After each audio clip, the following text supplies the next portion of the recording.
sí lo da cuando sabemos que nuestros pecados han sido perdonados y que si nos morimos, el Señor nos da la bienvenida en el cielo. Eso es lo más glorioso. Eso es lo más maravilloso. Ya de ahí que 24 de diciembre, que 31 de diciembre, si eso es, todos los años pasa. Pero esta experiencia es única. Y entonces, pero ahí iba Judas, en medio de todos ellos. Y como si eso fuera poco, viene el Señor y le da la confianza, le da el privilegio de ser el tesorero. ¿Cómo la ve usted? ¿Y usted cree que el Señor no sabía que Judas era Judas? Y entonces, ¿por qué lo eligió? Porque lo llamó. Porque le dio el privilegio de andar entre los hermanos que andaban haciendo la obra. Porque le dio el privilegio de ser el tesorero. Y que por cierto robaba. Porque cuando aquella mujer ofreció aquel perfume al Señor, dijo: ¡qué desperdicio! Ese perfume pudo haberse vendido por una buena suma de dinero y con eso le hubiéramos ayudado a los pobres. Y el Señor, ahí en la palabra dice: no porque tuviera cuidado de los pobres, eso era lo que menos le importaba, sino porque era ladrón y sustraía el dinero. Entonces él pensó: si se hubiera vendido y se hubiera echado la plata ahí, más dinero hubiera obtenido yo. Ese es el pensamiento de él. Pero lo que a uno le llama la atención es cómo el Señor está tratando con él, cómo el Señor le está dando oportunidades. Dice el libro de los Proverbios que el amigo pasa por alto la ofensa. El amigo puede ver que lo están dañando, pero por cuanto él es amigo, él no hace públicas las faltas de sus amigos, porque es amigo, porque ama, porque respeta. Y el Señor está ahí. Y en algunas ocasiones dijo el Señor: ¿no os he elegido yo a vosotros los 12 y uno es diablo? Estaba hablando de Judas. Y en otra ocasión dijo: más le valiera a ese hombre no haber nacido. Ay de aquel por el cual el Hijo del Hombre es entregado. Nadie sabía quién era, solo Jesús, y nunca mencionó el nombre de él. Si nosotros hubiéramos dicho: miren, aquí todos mis amigos íntimos son estos, pero este es un diablo, se llama Judas. Y a su tiempo los demonios lo van a dominar y lo van a echar a perder. El Señor no lo hizo. No lo hizo. Y allá está aquel con su privilegio sirviendo de tesorero. Y cuando llega el último día de la cena, están todos reunidos y el Señor dice: de cierto digo que uno de vosotros, ahí sí ya fue más claro, uno de los 12 me va a entregar. ¿Y quién sabía? Nadie. Juan, que era el que se recostaba en el pecho del Señor. Vale la pena estar cerquita del Señor, miren. Porque cuando uno está cerquita del Señor, lo que uno ignora, el Señor se lo revela. Si a veces no entendemos la voluntad de Dios ni lo que va a pasar, es porque andamos despistados. Andamos pensando en tantas cosas y no podemos percibir la voz del Hijo de Dios. Pero Juan estaba allí, recostado. Y quizás Pedro le hizo señas y le preguntó: ¿quién es, Señor? Y el Señor dijo: el que moje el pan conmigo en la copa, ese es. Y todavía viene Judas y mete el pan, oyendo lo que Jesús le había dicho a Juan. Mete el pan y todavía viene el Señor y le dice: lo que has de hacer, hazlo pronto. ¿Qué entendieron los discípulos? Entendieron que a Judas lo estaba mandando a hacer algunas compras para la Pascua, para la fiesta. Eso entendieron ellos, porque nunca el Señor lo desenmascaró, nunca, hermano, lo avergonzó en público, nunca. ¿Y qué le dice a usted eso? Que el Señor es grande en misericordia, que el Señor es grande en amor. Pero ya misericordia tiene su límite. Allá lo tenemos en Isaías, donde dice el profeta: en tiempo aceptable te oí, y en día de salvación te socorrí. Cuánta gente anda pecando y pecando, y de repente llega a un momento difícil en su vida y dice: Señor, ayúdame. Y a pesar de estar mal delante de Dios, viene la misericordia del Señor y le ayuda. Muchos de los que vinieron de sus países para acá, emigraron para acá, en el camino le hicieron miles de promesas al Señor. Si me permites estar allá, Señor, y yo te voy a servir, y yo voy a consagrar mi vida y mi familia y todo, un montón de promesas. Llegaron acá y Dios los empezó a bendecir, les abrió brecha donde jamás ellos pensaron que Dios les iba a abrir, y hoy andan lejos del Señor. ¿Era eso lo que Dios esperaba? No. Pero Dios te ayudó. En tiempo aceptable te oí, en día de salvación te socorrí.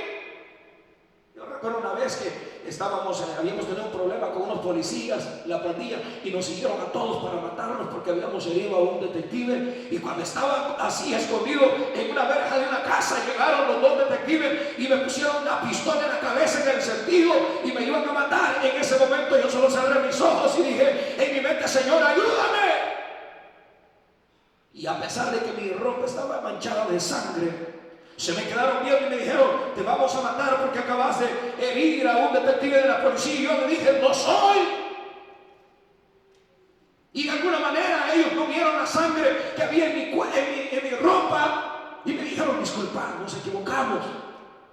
Pero cuando ellos empezaron a caminar, yo salí corriendo, huyendo, y ahí ellos determinaron que yo había sido y siguieron detrás de mí y me dejaron ir una ráfaga de balas. Yo no tengo ni una bala en mi cuerpo, y caí, me tropecé, y cuando caí pasó toda la ráfaga de balas y destruyó todos los ventanales de una casa. Después yo me fui a medir y yo dije: si no me hubiera caído, me hubieran destapado la cabeza. Es más, ellos pensaron que me habían herido, que me habían baleado y que por eso había caído, y yo me quedé tirado ahí, y ellos creyeron que ya me habían matado y se fueron. Pero a mí no me había caído ni una bala, y era la misericordia de Dios, que en el momento difícil de mi vida Él me estaba diciendo: te ayudo porque te amo, porque el Señor es grande en misericordia. Pero llega un momento en el cual Él dice: hasta aquí llegó, hasta aquí se acabó. Dice: mire, se lo voy a comprobar para que usted vea que no es mentira lo que le estoy diciendo. Voy a hacer el libro de Proverbios. En el libro de Proverbios tenemos ahí un ejemplo de lo que le estoy mencionando. En el capítulo número 1 del libro de los Proverbios. Porque la mayoría de la gente dice: no, si Dios es amor, Diosito es bueno, si yo con el colocho las puedo. Tal vez el colocho es su vecino, pero con el Señor no se juega, ni mucho menos con su misericordia. Porque la misericordia de Dios por eso se llama misericordia, porque Él la da incondicionalmente. No porque el ser humano la merezca, sino porque Él quiere tener misericordia. Dice en el capítulo 1, verso número 23: volveos a mi reprensión, he aquí yo derramaré mi espíritu sobre vosotros y os haré saber mis palabras. Por cuanto llamé y no quisisteis oír, extendí mi mano y no hubo quien atendiese, sino que desechasteis todo consejo mío y mi reprensión no quisisteis. Le dijeron: no, no te creemos, Señor. Oiga el Dios de amor lo que dice en el verso número 26: también yo me reiré. ¿Cuándo? En vuestra calamidad. Y me burlaré cuando os viniere lo que teméis. Cuando viniere como una destrucción lo que teméis, y vuestra calamidad llegare como un torbellino, cuando sobre vosotros viniere tribulación y angustia. ¿Qué dice el Dios de amor? Entonces me llamarán. ¿Y qué dice? Y no responderé. responderé. Y que dice, ya no van a buscar los domingos nada más en la iglesia del Señor. Dice, me buscarán de mañana. Y que dice, y no me hallarán. No me van a hallar. Por cuanto aborrecieron la sabiduría y no escogieron el temor de Jehová, ni quisieron mi consejo, y menospreciaron toda reprensión mía, comerán del fruto de su camino y serán hastiados de sus propios consejos. Porque el desvío de los ignorantes los matará y la prosperidad de los necios los echará a perder. Mas el que me oyere, Dios quiera que esta mañana o esta tarde Dios te dé oídos para que oigas la voz del Señor y te abra el corazón y tú puedas venir a los pies del Hijo de Dios que tanto te ama.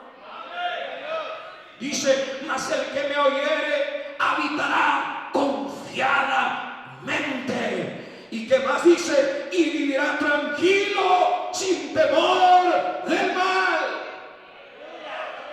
El que ha oído la voz del Hijo de Dios, el que ha recibido la misericordia, la amistad, el amor del Hijo de Dios, ese camina tranquilo. Y aunque le digan, mira, ahí está la migra y te van a agarrar, yo camino tranquilo porque sé que mis pasos están siendo conducidos de acuerdo a la voluntad de Dios. Y Él es el que pelea mis batallas. Y en Él soy más que vencedor. Ya no peleo yo solo. Ahora Cristo pelea mis batallas. Pero es importante que aprovechemos el amor, la amistad, el regalo que el Señor da a la vida de los seres humanos. No hay que menospreciar. Este hombre oye lo que el Señor dice e inmediatamente se va a vender a su maestro por 30 monedas de plata. Ese fue el precio que le puso a la vida del Hijo de Dios.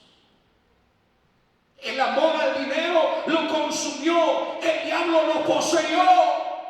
Dice la Biblia que en el bocado último que dio, Satanás entró en él y lo doblegó para que tomara la triste determinación de ir a vender a su maestro, al que lo había cuidado, al que lo había llamado, al que lo había protegido, al que le había depositado la confianza en él. Ahora lo está traicionando y lo está vendiendo por dinero.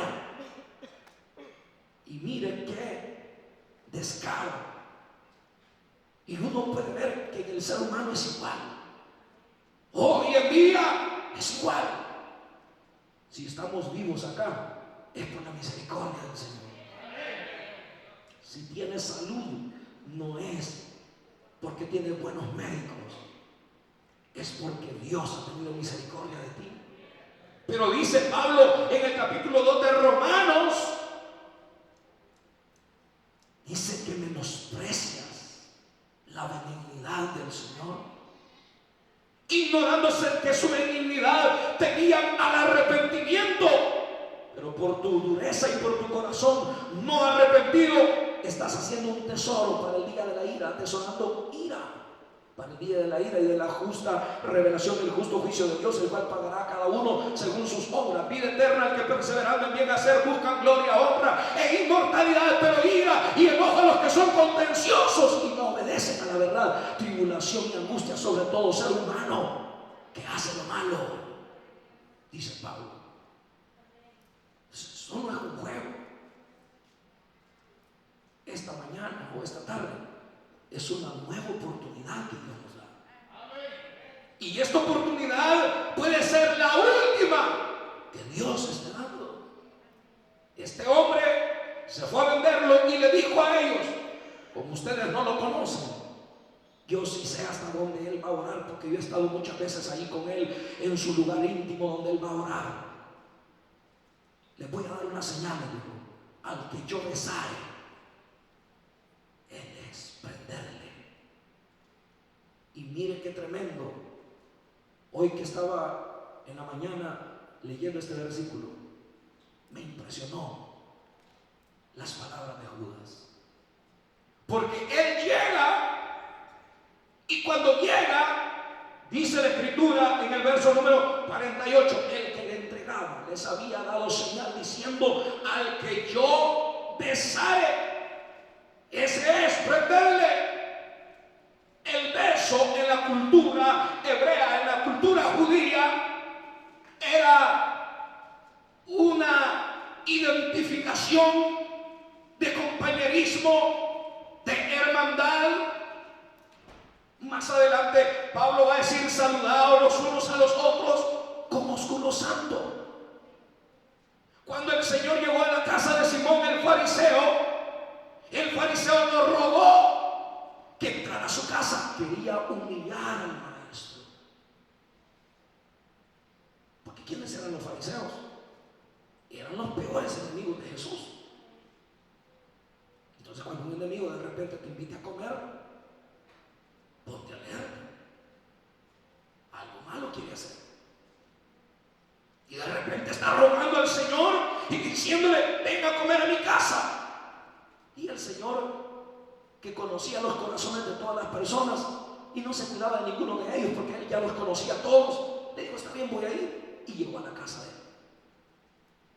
Y de entrada, cuando Él está ahí en la mesa, hay una mujer ahí adentro.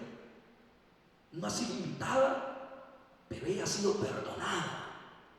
Ella ha recibido perdón del Señor. Y ella está agradecida. Y ella quiere mostrarle al Señor su gratitud. Sin ser invitada, ella está ahí. Porque el Señor dice: desde que entré a tu casa, esta mujer no ha cesado de besar mis pies. Mira el panorama. Jesús entra prácticamente a la casa de su enemigo. ¿Por qué lo hizo? Para mostrarle su misericordia, que Él no hace acepción de personas, que Él quiere que todos los hombres procedan al arrepentimiento.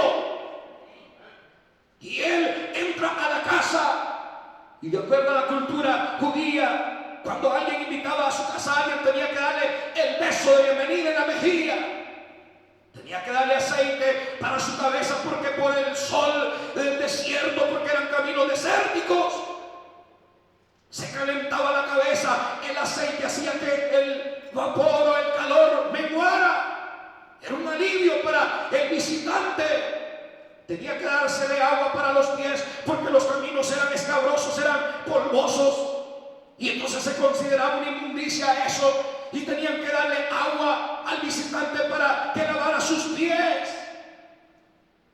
Pero Simón no le da beso al Señor en la mejilla, no le da aceite para su cabeza y no le da agua para sus pies. Y la mujer, que está agradecida, está ahí y está viendo la humillación que este hombre está haciendo a su Señor, que le ha perdonado. Y ella dice: lo que este bárbaro no hace, lo voy a hacer yo. No tengo agua, pero tengo lo más profundo de mi corazón. Pueden brotar mil lágrimas de agradecimiento, de gratitud, y empieza a llorar. Y las lágrimas eran demasiadas, como chorro de su ojo, de sus ojos, y empieza a lavarle los pies al Señor. Y empieza a besar los pies. Se suelta el cabello, que de acuerdo a la cultura hebrea, eso era sinónimo de ser una ramera, pero a ella no le importa. Ella lo quiere hacer para su Señor. Se suelta el cabello y con el cabello empieza a limpiar los pies del Señor y empieza a ungirlos con perfume. Ella está muy agradecida. No tengo aceite, pero tengo perfume, lo voy a hacer. Y aquel está viendo eso y dice: qué bárbaro este. Si fuera profeta sabría qué clase de mujer le está besando los pies. Es una cualquiera. Porque a veces los seres humanos, cuando ven que las personas se entregan a Cristo, en vez de alabar y glorificar al Señor, algunos se molestan. Y tienen razón, porque no hay comunión entre la luz y las tinieblas. Siempre cuando la luz del Evangelio llega a nuestra vida, va a haber oposición. Pero hay que perseverar, porque todo lo que hacemos, lo hacemos para la gloria de aquel que nos amó tanto y se entregó por nuestra vida. Esa mujer está ahí haciéndolo, y cuando oye que Simón dice, este no se da cuenta, si fuera profeta, hoy ya comprobé que no es profeta, este no es nada, este es un charlatán. Porque si supiera, si fuera profeta, sabría que esta mujer es una mujer perdida. Y el Señor lo voltea a ver inmediatamente porque él oyó los pensamientos. Como está oyendo tu mente esta mañana, esta tarde. Él sabe lo que estás pensando. Él sabe cómo viniste. Él sabe lo que hiciste ayer. Él sabe lo que has estado haciendo todo el año. Él lo sabe. Y se volteó y le dijo, Simón, una cosa tengo que decirte. Di maestro, le dice. Y esa era otra palabra despectiva para Jesús, porque la palabra maestro se usaba para las personas que apenas podían enseñar un poquito. Al verdadero maestro, que se le consideraba maestro, se le decía rabí. Se le decía rabí porque rabí es la palabra más indicada para un buen maestro. Pero como para él no es profeta y para él no es maestro, para él no es nada, no merecía ni que le dieran agua para sus pies, no merecía ni que le dieran aceite para su cabeza, no merecía nada para él, pero para la mujer lo merecía todo. Todo lo merecía. Por eso nosotros le damos nuestra vida, nuestra fuerza, nuestro dinero, todo nuestro ser es de Él. Todo es para Él. Porque nosotros hace tiempo fuéramos historia. Habría una placa en el cementerio ya, si es que nos hubieran puesto placa. Hubiéramos muerto. Pero estamos vivos porque el Señor nos amó y nos dio una segunda oportunidad. El Señor le dice, Simón, sé quién es esta mujer, yo lo sé. Pero aunque no te parezca, te voy a hacer una pregunta, le dijo. Sencilla pregunta. Un hombre tenía 2 acreedores y uno le debía una gran suma de dinero y el otro menos. Y no pudiendo pagar ambos, los perdonó a los 2. ¿Quién crees que le amará más? Pienso que a alguien le perdonaron más. Te sacaste 10, le dijo la respuesta, pero en la práctica te has sacado 0. Entré a tu casa, le dijo, y no me diste beso, no me diste agua para mis pies. Y cuando tú no me diste el beso en la mejilla, esta me ha besado los pies. No me diste agua para mis pies, pero esta los ha lavado con lágrimas. Porque para que una mujer llore tanto, tiene que estar tocada en lo más profundo de su ser. No me diste aceite,